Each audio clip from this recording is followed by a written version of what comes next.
Esta parábola que nós contamos aqui, que nós lemos aqui, que Jesus nos contou, deixa isso absolutamente claro. Ela parece que foi escrita ontem. Podia ter sido publicada na Folha de São Paulo ou no Estado de São Paulo de ontem, essa parábola de Jesus.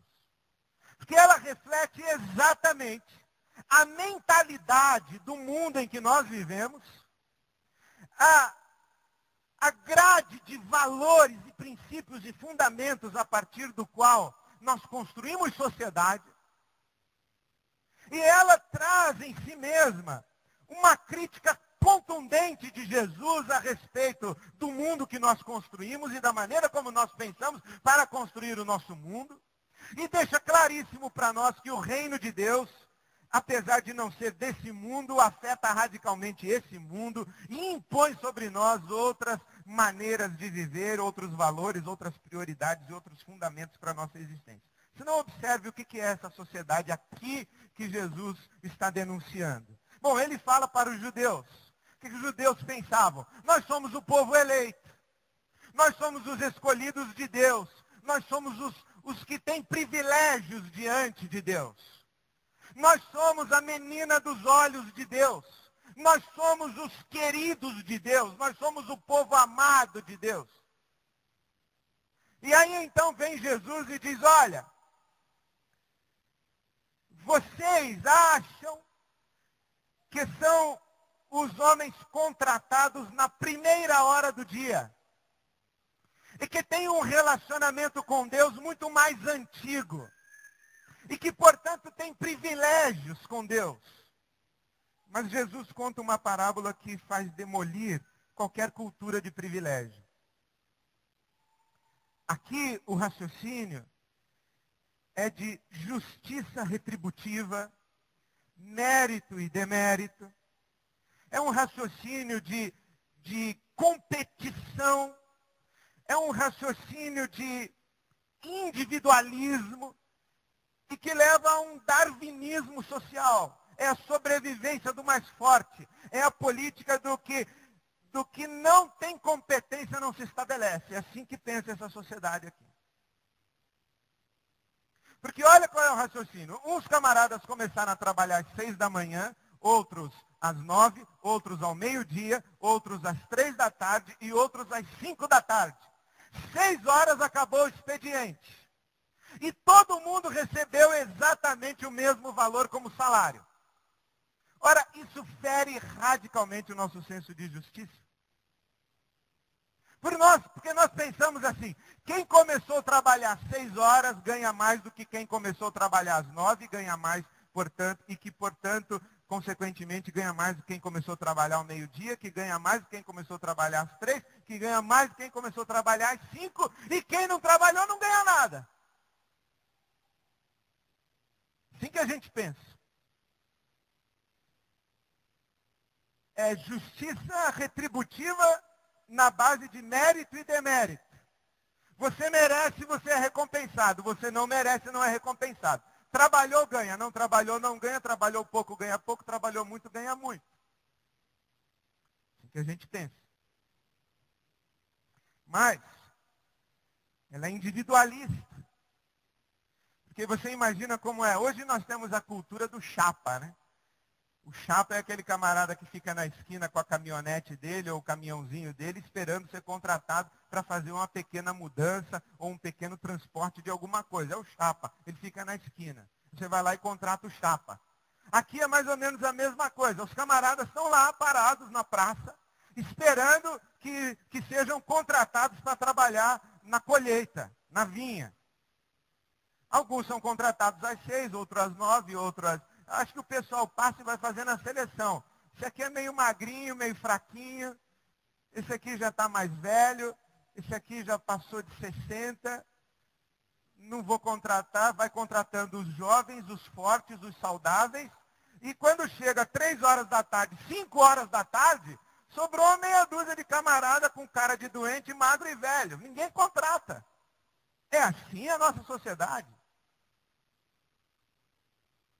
E aí é competição.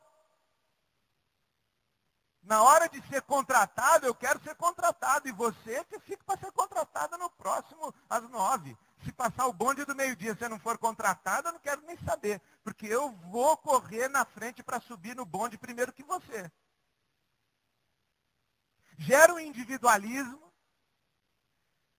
É uma competição, é uma sociedade competitiva. E darwinista, porque sobrevive o mais forte. Sobrevive o mais capaz. Tem mais privilégios quem tem mais condição de acessar os privilégios. Esse mundo que eu acabei de descrever é o mundo do tempo de Jesus ou é o mundo de hoje? É o mundo de hoje. Hoje funciona exatamente assim. Aí vem Jesus e diz assim, pessoal, o reino do meu pai é muito diferente desse reino de vocês.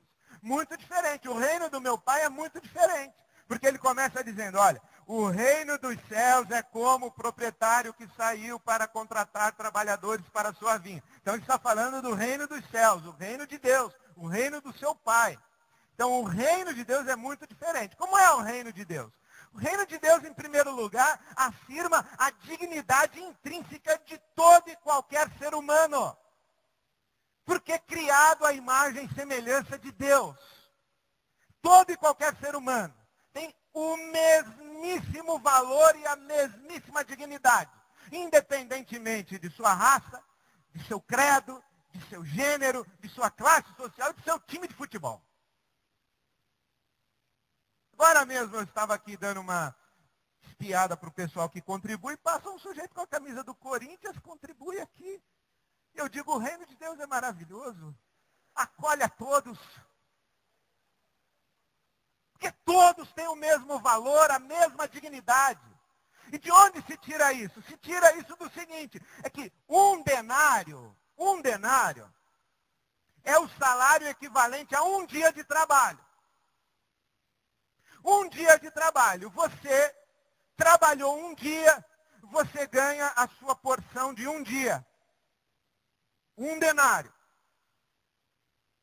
Agora imagine o sujeito que ele trabalhou meio dia. Então ele ganha o suficiente para viver meio dia. E a outra metade do dia? Cada um com seus problemas. Amigo, na sua casa tem quantas pessoas? Tem 4. Quantas lá comem? As 4. Mas você só trabalhou meio dia, 2 vão ter que ficar sem comer. Porque nós vamos pagar para você só metade. E as outras 2 que não vão comer? Bom, problema delas. Nós não estamos aqui para pensar nelas. Estamos aqui para remunerar o trabalho que você fez. Você fez metade e ganha metade. Agora imagine o camarada que trabalhou das 3 às 6. Ou o camarada que trabalhou das 5 às 6. Ele vai ganhar o quê? Uma moeda. Ele vai comprar o quê para a família dele comer? Nada. Sei lá o que ele vai fazer. Mas no reino de Deus é o seguinte, não importa quanto um sujeito trabalhou, quanto ele merece, qual é o mérito que ele tem ou o demérito, ele tem uma dignidade intrínseca pelo fato de estar vivo, ser um humano criado à imagem e semelhança de Deus e tem que sobreviver com dignidade um dia de cada vez. Então não importa se ele trabalhou de 5 às 6 ou de 6 às 6, ele tem que comer o suficiente para um dia. Não é cultura de justiça retributiva, nem mérito e demérito. É cultura baseada na dignidade humana. Não é competição, é cooperação. Não é individualismo, é comunidade. Porque o certo aqui era o seguinte, em vez desses camaradas aqui reclamarem, eu que trabalhei de 6 às 6, eu ganho igual o camarada que trabalhou de 5 às 6, o certo era que eles estivessem preocupados com seus amigos trabalhadores que ficaram na praça e não foram contratados. Imagino que o correto seria que aqueles que não foram contratados e ficaram lá na praça, depois do expediente encerrado, os amigos que foram contratados deveriam voltar à praça e dizer o seguinte, quanto é que nós temos de grana aqui? Vamos repartir com todo mundo, com quem foi contratado e com quem não foi. Por quê? Porque esse cara não pode ficar com fome só porque ele não foi contratado. E por que ele não pode ficar com fome só porque ele não foi contratado? Ele não pode porque ele é um ser humano criado à imagem e semelhança de Deus. Ele tem uma dignidade verdade que a gente não pode esquecer. A gente tem que cuidar dele. Não, mas se não foi contratado é porque é encostado. É indolente. Não quer trabalhar. Então você vai deixar morrer? Vamos até imaginar que ele seja indolente, não queira trabalhar. Você vai deixar morrer? Você vai impor a pena de morte ao pecado da preguiça. Você acha legal isso? A dignidade do ser humano. Isso é uma afirmação do reino de Deus. A segunda afirmação de Jesus é que o reino de Deus, ele oferece aos que nele estão a plenitude de seus privilégios. Não importa se o camarada é como o ladrão da cruz que se converteu na hora da morte, ou como o garotinho que se batizou na infância, o reino de Deus, uma vez que você entrou no reino de Deus, você tem acesso a todos os privilégios do reino de Deus. No reino de Deus não há cultura de privilégios. Eu sou mais antigo, isso é coisa de exército. A antiguidade é posto no exército. No reino de Deus, não. Todo mundo é igual. Todo mundo recebe igual. A cruz abençoa a todos indistintamente. Quem tem direitos e privilégios no reino de Deus? Todo mundo que está no reino de Deus. Não interessa se você chegou agora, se você trabalhou mais ou trabalhou menos, a cruz lhe oferece tudo. Tudo. E isso é incômodo para nós. Não é justo. Mas, meu amigo, meu irmão, quem aqui está falando em justiça? O reino de Deus não é um lugar de justiça entre nós. É um lugar de graça de Deus para todos nós. Então eu fico imaginando o seguinte. Eu estou aqui na IBAB há 21 anos.